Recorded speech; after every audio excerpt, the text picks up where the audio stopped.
Kecelakaan menimpa Liverpool lagi. Seperti mana yang korang tahu, Giovanni Leoni injured pada perlawanan di Carabao Cup menentang Southampton tempoh hari. Injurinya telah disahkan yang dia mengalami injuri ACL oleh Sky Sports Italia. Injuri ni lama baik. 7-8 bulan at least.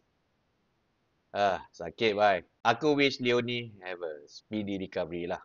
Get back stronger. Dia pun dah keluar statement thanking everyone yang tolong dia hari tu. Actually, ini bukan benda yang kita mahukan lah time ni. Ini bermakna kita kekurangan satu centre back di dalam squad. Joe Gomez je sebagai backup centre back.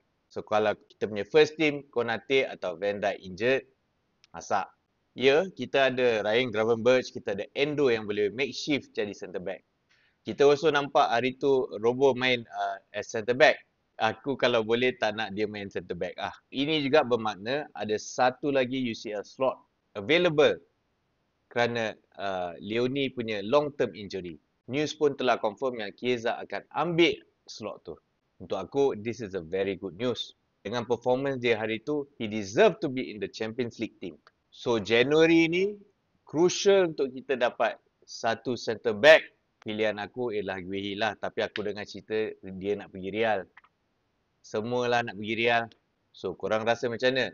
Selain pada Guehi, siapa lagi yang boleh ganti jadi centre back? Cuba komen. Kita tengok je lah.